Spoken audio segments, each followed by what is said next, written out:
A Rádio Acadêmica apresenta Programa Cai na Prova? Literatura e Vestibular. Os principais vestibulares exigem a leitura e a compreensão de obras importantes da literatura. Por isso, vamos te ajudar analisando as características dos principais livros. Mas atenção, a leitura das obras é indispensável. Apresentação: Professora Natália Helena Wickmann.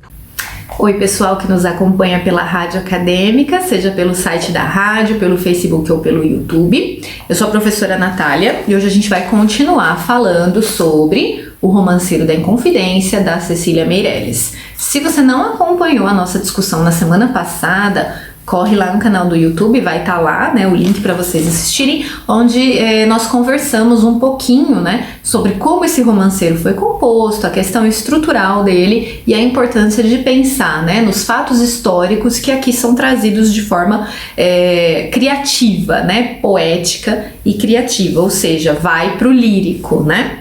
Bom, coisas que você precisa, né, entender sobre o romanceiro, essas coisas iniciais. Dá uma olhadinha lá no vídeo da semana passada. Agora a gente vai falar especificamente sobre a história que aparece aqui, tá? Bom, eu falei pra vocês, e repito, que o Romanceiro da Inconfidência, ele, como o próprio título sugere, ele gira em torno desse fato histórico que foi a Inconfidência Mineira. E aí eu preciso, né, você precisa relembrar as suas aulas de história, ter essa noção para poder entender a temática trabalhada aqui. A questão a Inconfidência Mineira, ela gira em torno de um cenário que é Vila Velha, hoje conhecida como Ouro Preto, naquele momento em que o ouro, né, a busca pelo ouro, a febre do ouro, né, isso era o que movimentava o país, inclusive, né? Então a gente ainda estava vivendo num país que não era independente, né? Num país que era regido por Portugal e explorado economicamente por Portugal, e o ouro, pedras preciosas, né? Os impostos altíssimos, todo esse contexto de exploração leva, e também as ideias libertárias da época, né? Trazidas até mesmo da Europa. A gente tem um pouquinho antes a Revolução Francesa está acontecendo ali no mesmo contexto, né? Então, assim, essas ideias de liberdade são trazidas para cá e eu vou ter alguns nomes que vão encabeçar essas ideias no sentido de divulgá-las, né? Aliciar pessoas para apoiarem isso, e aí, né, você tem a construção da ideia de uma revolta, né? Quer dizer, a Inconfidência ela é abafada, ela não vai acontecer porque há uma delação, né? Então as pessoas que estavam ali se organizando para isso são delatadas e punidas, então a revolta não vai acontecer. Mas mesmo assim, né, é uma parte da nossa história que ficou extremamente marcada porque, né, denuncia, né, e expõe, né, o quanto as pessoas naquele momento e naquele contexto estavam insatisfeitas, obviamente, com essa exploração, né, de Portugal. E aí a gente tem a figura central, que é Tiradentes, e todo mundo já ouviu falar dele, provavelmente, todo mundo que, né, vivencia esses aspectos históricos na escola, né, que vê, né, essa história sendo contada na escola, nos livros didáticos, já ouviu falar do Tiradentes. A gente tem até, né, o feriado de 21 de abril para marcar essa data, né? Então eu tenho todos esses dados históricos, mas eu vou ter os elementos inventivos aqui dentro do romanceiro. Por exemplo, há alguns relatos que aparecem aqui que não são tirados de documentos, mas que são, assim, criações para poder dar vida a alguns personagens aqui que também são criações, né? Eu tenho alguns monólogos, pensamentos, diálogos, né, que a autora não teria como ter tido acesso a isso, tá? A caracterização do tempo e do espaço, por mais que se baseie, né, em fatos históricos, também tem elementos ficcionais, inventivos, poéticos. Então você precisa pensar nesse jogo poético feito a partir da apropriação de um fato, de uma realidade e de uma história, tá bom? Vou comentar as partes do romanceiro, né? Quando você ler, você vai perceber, se você já leu, você deve ter percebido, que ele é dividido, assim, né? A história vai se desenvolvendo aí em 5 partes, tá? E tudo em torno desse fato, né? Da Inconfidência. Bom, outra coisa importante, o ouro. O ouro, ele é visto, e a primeira parte do romanceiro já vai fazer isso, né? Ele faz a primeira parte que vai aí do romance 1 até mais ou menos o romance 19, vai fazer um retrospecto desse cenário, desse contexto que levou à Inconfidência, né? Que levou a essas ideias de liberdade, a essa ideia de revolta.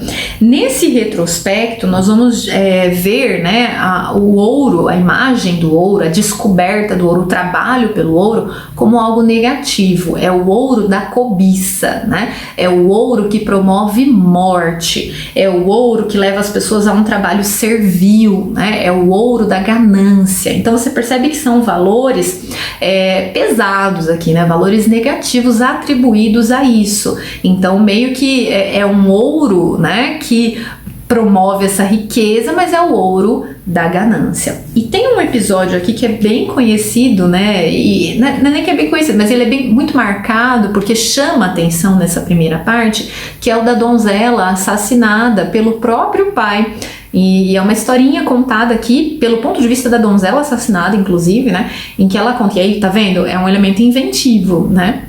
Criativo e poético, né? Essa donzela é assassinada pelo próprio pai porque ela estava interessada em um rapaz pobre, né? Então, essa ideia de uma riqueza, né, que leva, inclusive, à morte, uma ambição que deforma o caráter das pessoas. Nessa primeira parte, nós também já vamos saber, né? Nós já vamos ouvir falar sobre Tiradentes e sobre o sacrifício de Tiradentes, né? Porque de todos os envolvidos, né, ele foi o enforcado e tomado como um exemplo, né, do que não fazer, né? Tanto que ele foi esquartejado e as suas partes foram expostas para que as pessoas não tentassem novamente fazer uma revolta, né? Não tentassem se opor, né?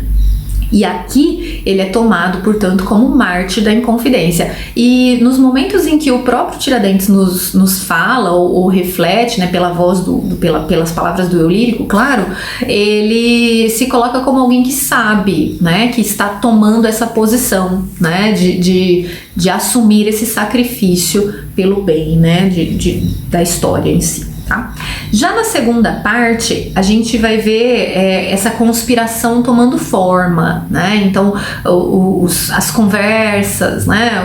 As reuniões para a conspiração, mas ao mesmo tempo já há um prenúncio das desgraças que vão acontecer. Então, você vê as reuniões preparatórias, mas você vê a delação também, né? E aí dali pra frente, né, as testemunhas, meio que umas fofocas, né, o diz-que-disse ali da conspiração, elas vão levar a caça, né, pelas pessoas envolvidas, pelas pessoas ali que estavam na cabeça, né, nas cabeças desse movimento.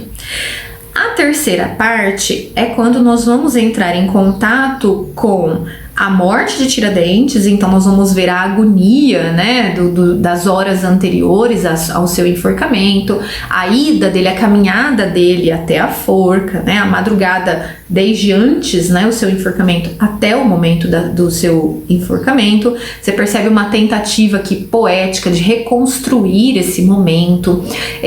O Tiradentes ele é colocado como alguém que está abandonado ali, né, essa sensação de solidão, de amargura perante o que está acontecendo. E também vão aparecer duas outras figuras bastante importantes, que são Cláudio Manuel da Costa e Tomás Antônio Gonzaga. dois nomes para a gente pensar, inclusive na possibilidade, né, de aparecerem questões envolvendo períodos literários diferentes. Por quê? O Cláudio Manuel da Costa e o Tomás Antônio Gonzaga são bem conhecidos por serem poetas do arcadismo. Nós estamos falando de um momento histórico em que, na literatura, né, o que estava acontecendo era o arcadismo, né? O arcadismo é aquela escola literária em que os poetas se colocam como pastores. Então você vê, a gente fala sempre, né, de bucolismo e pastoralismo, né? Então o eu lírico está ali em contato com a natureza, convida sua amada para participar daquela harmonia, daquele equilíbrio, né? Um amor em comunhão com a natureza, né? A busca por uma vida mais simples, o aproveitar o dia, né? Então, se você não lembra o que é o arcadismo, vale a pena dar uma olhadinha nas características e nesses dois nomes, porque eles vão aparecer aqui. O Cláudio Manuel da Costa e o Tomás Antônio Gonzaga estavam envolvidos, assim como Tiradentes, nessa revolta, né, enquanto intelectuais ali, né, e articuladores dessa revolta. Qual vai ser o final deles, que também vai aparecer aqui na parte 3, começar na parte 3, e no caso do Tomás Antônio Gonzaga, o final dele aparece lá na parte 4, tá? O Cláudio Manuel da Costa também, ele assinava seus poemas como Gloucestre, né? Gloucestre Saturno era o pseudônimo dele, né? Até por conta desse trabalho paralelo, né? De poeta e de envolvido, né, na história, ele se mata, né? Ele comete suicídio. Mas tem todo um mistério em torno disso que é mostrado aqui nessa terceira parte, né? E o Tomás Antônio Gonzaga, ele vai ser enviado para Moçambique, ele vai ser degredado em Moçambique. E quando ele vai para lá, ele deixa a sua amada Marília. O Cláudio Manuel da Costa, o Tomás Antônio Gonzaga é muito conhecido como Dirceu, porque ele assinava os seus poemas, especialmente as liras, né, para Marília, a sua amada, como Dirceu. Esse era o pseudônimo dele. Então a gente conhece, né, a poesia dele muito por conta da Marília de Dirceu, né, as liras, então, que ele escreve para a sua amada Marília. Quando ele vai, né, quando ele é degradado, ele deixa Marília. Então, o sofrimento dessa separação, né, a desesperança em relação a toda essa situação também são retratados aqui. Depois a Marília vai aparecer lá na quinta parte, na quarta parte e também na quinta parte, né? Então é importante, quando você ler, você lembrar quem são essas pessoas, porque elas já fazem um papel importante na história literária, dentro do arcadismo, dentro dessas obras que eu mencionei. Então é importante dar uma verificada, né, nas características dessa escola literária, enfim, né, só para você ficar bem atento, porque pode surgir alguma coisa envolvendo isso, tá bom? E aí você tem, então, né, nessa terceira parte, a morte do Tiradentes, a construção desse clima lendário em torno dele e desses outros personagens, né? Há outros personagens também importantes que vão aparecer aqui, mas não dá para eu recontar todos os fatos. Eu também tô tomando como pressuposto que vocês fizeram a leitura ou estão no processo de fazer para o vestibular, tá? Depois a gente vai para a quarta parte, aí nós já estamos no romance 65 até o 80.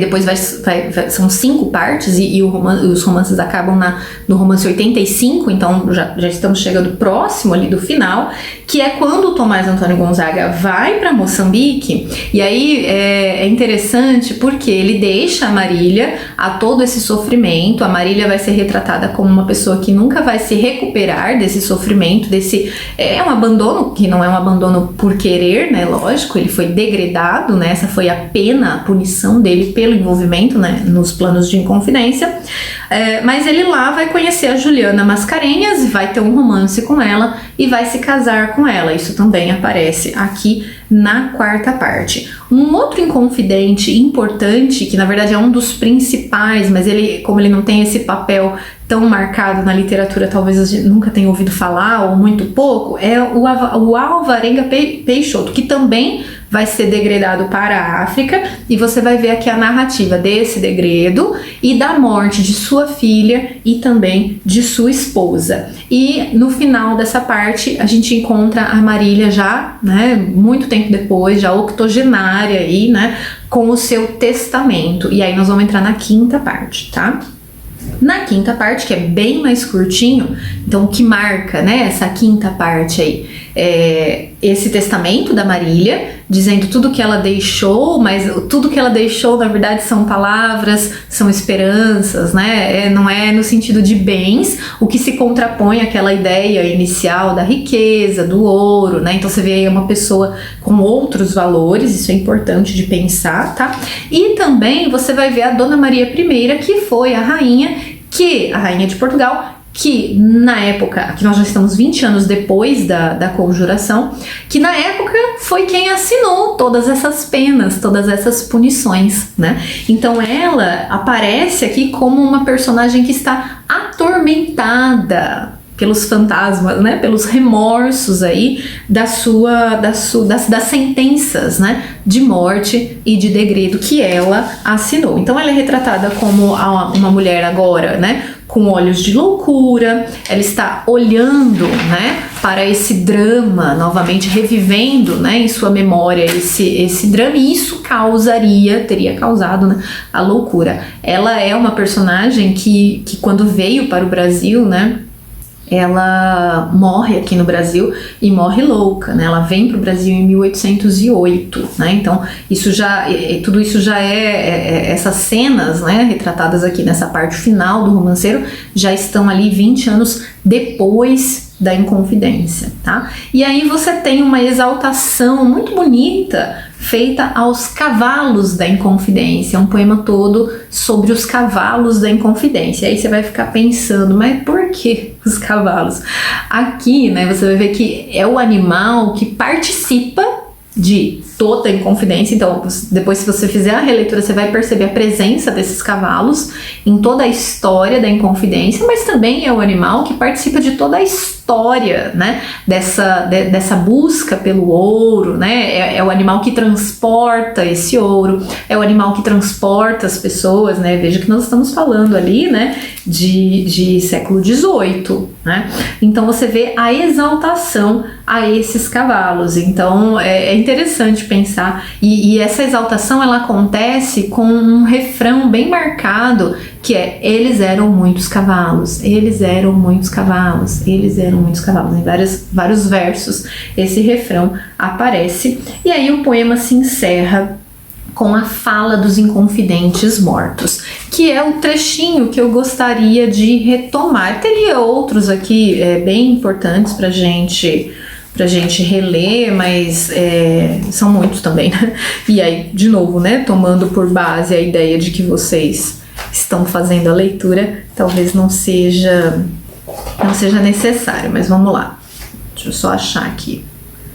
A fala aos inconfidentes mortos. Nesse momento, inclusive, você vai perceber na grafia aqui, na marca, né, gráfica do texto, o itálico. Em vários momentos isso aparece, principalmente quando a poeta vai marcar o cenário onde alguma coisa está acontecendo. Então são alguns poemas que não são nomeados como romances, tá? Então se distancia dos fatos, mas é para dar contexto pra gente, para dar cenário. E em outros momentos, quando a voz poética interfere nessa narrativa, como por exemplo aqui, né? Fala aos inconfidentes mortos, né? Eu vou só ler o finalzinho dela, olha. E aqui ficamos, todos contritos, a ouvir na névoa o desconforme, submerso curso dessa torrente do purgatório. Quais os que tombam em crimes exaustos? Quais os que sobem purificados?